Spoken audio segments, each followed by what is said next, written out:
அனைவருக்கும் வணக்கம். இன்னைக்கான அரசியல் அப்டேட்ல நாம பார்க்க போற ரொம்ப ரொம்ப முக்கியமான ஒரு பரபரப்பான தகவல் என்ன அப்படின்னு பார்த்தீங்கன்னா, விஜய் கூட்டணிக்கு தற்கொலைக்கு சமம் அப்படின்னு ராகுல் காந்தியிடம் 40 நிமிடங்கள் பேசியிருக்காரு சிதம்பரம் அப்படின்னு சொல்லலாங்க.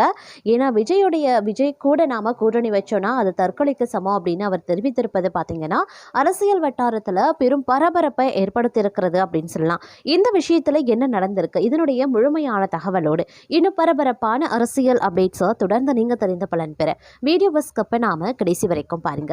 வீடியோக்குள்ள புகிறதுக்கு முன்னாடி இது வரைக்கும் நீங்க நம்ம சேனலை சப்ஸ்கிரைப் பண்ணல அப்படின்னா உடனே சப்ஸ்கிரைப் பண்ணிக்கோங்க. அப்படியே பக்கத்தில் இருக்கக்கூடிய நோட்டிஃபிகேஷனுக்கான பில் பட்டனையும் ப்ரெஸ் பண்ணிக்கோங்க.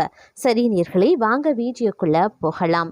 திமுக கூட்டணியில் இருந்து விலகி தாவேகாவுடன் காங்கிரஸ் கட்சி கூட்டணி அமைப்பது தற்கொலைக்கு சமம் அப்படின்னு அக்கட்சியின் உயர்மட்ட தலைவர்களின் ஆலோசனை கூட்டத்தில் சிதம்பரம் வலியுறுத்தியதாக சொல்லப்படுதுங்க. காங்கிரஸ் தலைவர் மல்லிகார்ஜுனா கார்கே ராகுல் காந்தி தலைமையில் நடந்த ஆலோசனை கூட்டத்தில் நடந்த விஷயங்கள் பற்றி இப்போ நாம தெரிஞ்சுக்கலாம். அதாவது சட்டசபை தேர்தலுக்கு இன்னும் 2 மாதங்கள் மட்டுமே இருக்கக்கூடிய நிலையில் நேற்று டெல்லியில் காங்கிரஸ் கட்சியின் தலைவர் மல்லிகார்ஜுனா கார்கே, மூத்த தலைவர் ராகுல் காந்தி, KC வேணுகோபால் உள்ளிட்டோர் தலைமையில் தமிழக காங்கிரஸ் கட்சியின் ஆலோசனை கூட்டம் நடந்திருக்கிறது. இதுல சிதம்பரம், செல்வ பெருந்தகை, ஜோதிமணி, மாணிக்கம் தாகூர், பிரவீன் சக்கரவர்த்தி உள்ளிட்டோர் பங்கேற்றிருந்தாங்க.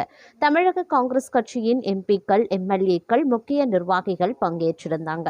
சுமார் 40 பேர் வரைக்கும் இந்த ஆலோசனையில பங்கேற்க அழைப்பு விடுக்கப்பட்டிருந்தது. அதே போல காங்கிரஸ் கட்சி தலைவர் ஒவ்வொரு நிர்வாகியிடமும் தனித்தனியாக கருத்துக்களை கேட்டறிந்து கொண்டதாக சொல்லப்படுது. அதில் பெரும்பாலான நிர்வாகிகள் திமுக கூட்டணியில் தொடர வேண்டும் அப்படின்னே சொல்லியிருக்காங்க. ஒரு சிலர் மட்டும் விஜய் கட்சியுடன் கூட்டணி அமைக்க வேண்டும் அப்படின்னு கூறியதாக தெரியுதுங்க. அதே போல ஆட்சியில் பங்கு, அதிக தொகுதிகள் எண்ணிக்கையில் போட்டியிட வேண்டும் அப்படிங்கிறது உள்ளிட்ட கருத்துக்களும் சொல்லப்பட்டிருந்தது. அனைத்து கருத்துக்களையும் பதிவு செய்து கொண்ட காங்கிரஸ் தலைமை விரைவில் முடிவெடுக்கும் அப்படின்னு தெரிவித்திருந்தாங்க. அதுவரை கூட்டணி தொடர்பாக பொது வெளியில பேசுவது தவிர்க்கவும் அறிவுறுத்தப்பட்டிருந்தது. இந்த நிலையில காங்கிரஸ் உயர்மட்ட தலைவர் மூத்த தலைவர் சிதம்பரம் சுமார் 40 நிமிடங்கள் தனியாக ஆலோசித்ததாக தெரிய வந்திருக்கிறது. திமுக கூட்டணியின் அவசியம் என்ன என்பதையும் சிதம்பரம் தெளிவாக எடுத்து கூறியிருக்காரு. அதே போல தமிழ்நாட்டில் தாவேகாவுக்கு கட்டமைப்பு இல்லை அப்படின்னும் அவர்களுடன் கூட்டணி அமைப்பது தற்கொலைக்கு சமம் அப்படின்னு கூறியதாக சொல்லப்படுது. ஆனால் திமுகவுக்கு வலுவான கட்டமைப்பு பலம் என்பதோடு மீண்டும் ஆட்சியில் இருக்க முடியும் என்றும் கூறியிருக்கிறார். சில வாரங்களுக்கு முன் தலைவர் ஸ்டாலின், முதல்வர் ஸ்டாலின், சிதம்பரம் இடையிலான சந்திப்பு நடந்திருக்கிறது. இந்த சந்திப்பின் போது முதல்வர் ஸ்டாலின் கூறிய கருத்துக்களையும் காங்கிரஸ் உயர்மட்ட தலைவர்களிடம் சிதம்பரம் கூறியிருக்கிறதாக சொல்றாங்க. இதனால ஜனவரி இறுதி வாரத்தில் ராகுல் காந்தி தமிழ்நாடு வரும்போது முதல்வர் ஸ்டாலினை சந்திக்கலாம் அப்படின்னு எதிர்பார்க்கப்படுகிறதுங்க. அது மட்டும் இல்லாமல் தற்போது பார்த்தீங்க அப்படின்னா ஓய்வூதிய திட்டம் பார்த்தீங்கன்னா அது குறித்தான எதிர்க்கட்சி தலைவர் எடப்பாடி பழனிசாமியின் குற்றச்சாட்டுகளுக்கு 2003ஆவது ஆண்டில் ஓய்வூதிய திட்டத்தை ரத்து செய்து அரசு ஊழியர்களின் எதிர்காலத்தையே நிர்மூலமாக்கிய அதிமுக இப்போதையே நீலி கண்ணீர் வடிக்கிறது. அரசு ஊழியர்களை கொச்சைப்படுத்தியே வாடிக்கையாக வைத்திருக்கும் பழனிசாமி ஏன் பதறுகிறாரு அப்படின்னு பள்ளிக்கல்வித்துறை அமைச்சர் அன்பில் மகேஷ் பொய்யாமொழி பதிலடி கொடுத்திருக்காரு. தமிழ்நாடு சட்டமன்ற தேர்தல் நெருங்குவதை பார்த்து எதிர்க்கட்சி தலைவர் எடப்பாடி பழனிசாமி பதற்றப்படுவது அவரது பேட்டிகளும் அறிக்கைகளும் தெளிவாக சுட்டி காட்டுகிறது அப்படின்னே சொல்லியிருந்தார். அது மட்டும் இல்லாமல் சேலத்தில் செய்தியாளர்களுக்கு எடப்பாடி பழனிசாமி பேட்டி அளித்த போது மீண்டும் ஆட்சிக்கு வந்தால் அரசு ஊழியர்களின் பழைய ஓய்வூதிய திட்டத்திற்கு திரும்புவது பற்றி சூழ்நிலையை பொறுத்து முடிவெடுக்கப்படும் அப்படின்னு சொல்லியிருக்காரு. முதலமைச்சர் ஸ்டாலின் அவர்கள் அரசு ஊழியர்களுக்கு 2021 சட்டப்பேரவை தேர்தல் அளித்த வாக்குறுதியை நிறைவேற்றி அரசு ஊழியர்களுக்கு மகிழ்ச்சி அடைய வைத்திருக்காரு.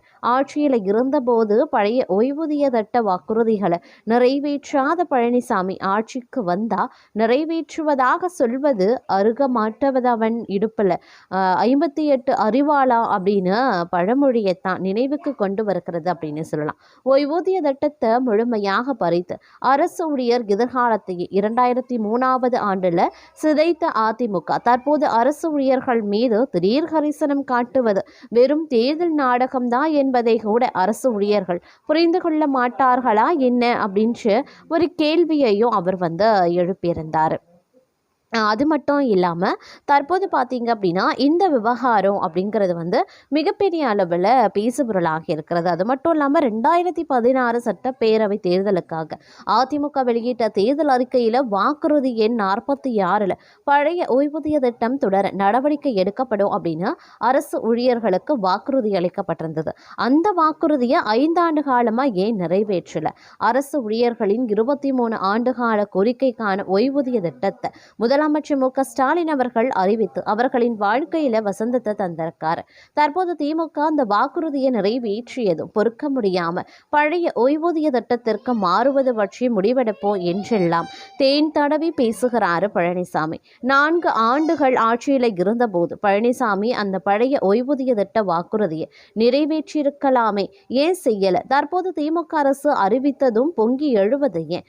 பழனிசாமி ஆட்சியில் 2019 அரசு ஊழியர்கள் போராட்டம் நடத்திய நேரத்தில் அரசு ஊழியர்களின் சம்பளத்தை எல்லாம் பட்டியல் போட்டு தனியார் நிறுவன ஊழியர்களின் சம்பளத்தை விட அதிகமாக அரசு ஊழியர்கள் வாங்குகிறார்கள் என விளம்பரம் வெளியிட்டு அரசு ஊழியர்களை கொச்சைப்படுத்திய பழனிசாமி தான் தற்போது அரசு ஊழியர்கள் மீது போலி பாசத்தை கொட்டுறாங்க. ஒன்றிய அரசின் ஒருங்கிணைந்த ஓய்வூதிய திட்டத்தில் ஓய்வூதிய கணக்கீடு என்பது கடைசியாக பெற்ற 12 மாத ஊதியத்தின் சராசரி அடிப்படை ஊதியத்தில் 50%. ஆனால் தமிழ்நாடு அரசின் உறுதியளிக்கப்பட்ட ஓய்வூதிய திட்டத்தின் ஓய்வூதிய கணக்கீடு அப்படிங்கிறது அரசு ஊழியர் கடைசியாக பெற்ற மாதத்தின் அடிப்படை ஊதியத்தில் 50% அப்படின்ற ஒரு தகவல் வந்து சொல்லலாங்க. அது மட்டும் இல்லாமல் தற்போது பார்த்தீங்க அப்படின்னா இந்த விவகாரம் அப்படிங்கிறது பெருமளவில் பேசப்பட்டு வந்துட்டு இருக்கிறது அப்படின்னு கூட சொல்லலாம். மேலும் பார்த்தோம் அப்படின்னா இந்த கணக்கீடு தான் பழைய ஓய்வூதிய திட்டத்திலையும் இருந்திருக்கு. அதையே முதலமைச்சர் மு.க. ஸ்டாலின் அவர்கள் அறிவித்து பழைய ஓய்வூதிய திட்டத்தை கேட்ட அரசு ஊழியர்களின் கோரிக்கையை நிறைவேற்றி இருக்கிறாரு அப்படின்னே வந்து சொல்லியும் இருந்தார். அது மட்டும் இல்லாமல் தற்போது பார்த்திங்கன்னா ஒன்றிய அரசினுடைய நிகரில்லாத அதாவது வந்து ஒன்றிய அரசினுடைய திட்டத்தில் குறைந்தபட்சம் பார்த்திங்கன்னா 10 ஆண்டுகள் பணிபுரிந்து ஓய்வு பெற்றவர்களுக்கு மட்டுமே ஓய்வூதியமோ அதன் தொடர்ச்சியாக குடும்ப ஓய்வூதியம் கிடைக்கும். ஆனால் தமிழ்நாடு அரசின் திட்டத்தில் பணிக்காலம் குறைவாக இருந்தாலும் குறைந்தபட்ச ஓய்வூதியம் உறுதி செய்யப்பட்டிருக்கிறது. 13,000 கோடி ரூபாயை அரசு இந்த திட்டத்திற்காக தமிழ்நாடு அரசு ஒதுக்கியிருக்கிறதுடன் ஆண்டுதோறும் சுமார் 11 கோடி ரூபாயை கூடுதலாக ஒதுக்கும் என அறிவித்து மறுத்தாங்க. ஆட்சியில் இருந்தபோது 2003 ஆண்டுல ஓய்வூதிய திட்டத்தையே ரத்து செய்து அரசு ஊழியர்களின் எதிர்காலத்தையே நிர்மூலமாக்கிய அதிமுக தற்போது ஏன் நீலி கண்ணீர் வடிக்கிறது அப்படின்னு அரசு ஊழியர்களை கொச்சப்படுத்த பழனிசாமி வாடிக்கையாக வைத்திருக்கிறாரு அப்படின்னும் பழனிசாமி ஏன் இந்த விஷயத்துல பதறுகிறார் அப்படின்ற ஒரு கேள்வியையும் வந்து அவர் எழுப்பி இருக்கிறதும் வந்து குறிப்பிடத்தக்க ஒரு விஷயம் அப்படின்னு கூட சொல்லலாங்க. அது மட்டும் இல்லாம தொடர்ந்து பார்த்தீங்க அப்படின்னா பல்வேறு நிகழ்வுகள் வந்து அரசியல் வட்டாரத்துல எழுப்பப்பட்டு வந்துட்டு இருக்கிறதுனால மிகப்பெரிய அளவுல எதிர்பார்ப்பும் எகிரி வந்துட்டு இருக்கு அப்படின்னு கூட சொல்லலாம். வரவிருக்கக்கூடிய 2026 சட்டமன்ற தேர்தலை முன்னிட்டு அனைத்து இந்திய அண்ணா திராவிட முன்னேற்ற கழகம் அதாவது அதிமுக தனது முதல்கட்ட வாக்குறுதிகளை சனிக்கிழமை அன்று வெளியிட்டிருந்தாங்க. இதுல மகளிர் உரிமை தொகை திட்டத்தை வேறு வடிவத்திற்கு மாற்றும் வகையில் அதிமுக அறிவிப்பு வெளியிட்டிருந்தது. திமுகவின் செயல்பாட்டில் இருக்கக்கூடிய மகளிர் உரிமை தொகை திட்டத்திற்கும் அதிமுக வாக்குறுதியாக அளிக்கும் குலவிளக்கு திட்டத்திற்கும் இருக்கக்கூடிய வேறுபாடுகளை இப்ப நாம பார்க்கலாம். குலவிளக்கு திட்டம் என பெயரிடப்பட்ட இந்த திட்டத்தின் கீழ் அனைத்து ரேஷன் அட்டைதாரர் குடும்பங்களுக்கும் மாதந்தோறும் 2,000 வழங்கப்படும். இந்த உதவித்தொகை குடும்ப தலைவிகளின் வங்கி கணக்கில் நேரடியாக செலுத்தப்படும். மகளிர் உரிமை தொகை திட்டம் தேர்வு செய்யப்பட்ட பெண்களுக்கு மட்டும் வருமானம், குடும்ப பின்னணி ஆகிய சோதனை செய்து பின்னர் கொடுக்கப்படும். ஆனால் குலவிளக்கு திட்டத்தில் அனைத்து ரேஷன் அட்டைகளுக்கும் தரப்படுவதால் அது எந்த அளவிற்கு சாத்தியம் அப்படின்னு தெரியல. குலவிளக்கு திட்டம் என்பது பெயர் அடிப்படையில் பிற்போக்குத்தனத்தை போதிக்கும் வகையில் இருக்கிறது. மாறாக மகளிர் உரிமை தொகை திட்டம் உரிமையை பெற்றுத்தரக்கூடிய திட்டம் என்ற பின்னணியை கொண்டிருக்கிறது. மகளிர் உரிமை தொகை திட்டம் மூலமா பொருளாதார சுமை அரசுக்கு குறைவாகவே இருக்கும். பணக்கார குடும்பங்களுக்கு ரூபாய் 1000 சிறிய தொகையாக இருக்கும் அப்படிங்கிறதுனால அவர்களுக்கு இது அத்தியாவசியம் இல்லை. ஆனா குலவிளக்கு திட்டத்துல அவர்களுக்கும் பணம் வழங்கப்படும் அப்படிங்கிறதுனால அரசுக்கு சுமை ஏற்படவும் வாய்ப்புகள் அதிகமாகவே இருக்கிறது அப்படின்னு வந்து சொல்லலாங்க. வியூவர்ஸ், இந்த பதிவை பத்தி நீங்க என்ன நினைக்கிறீங்க அப்படிங்கிற உங்களுடைய தனிப்பட்ட கருத்துக்களை மறக்காம கமெண்ட் பாக்ஸ்ல தெரியப்படுத்துங்க. இது போன்ற ரொம்பவும் முக்கிய முக்கியமான பரபரப்பான அரசியல் அப்டேட்ஸை நீங்கள் உடனுக்குடன் தெரிந்த பலன் பெற நம்ம சேனலை மறக்காமல் சப்ஸ்கிரைப் பண்ணிக்கோங்க. அப்படியே பக்கத்தில் இருக்கக்கூடிய நோட்டிஃபிகேஷனுக்கான பெல் பட்டனையும் ப்ரெஸ் பண்ணிக்கோங்க.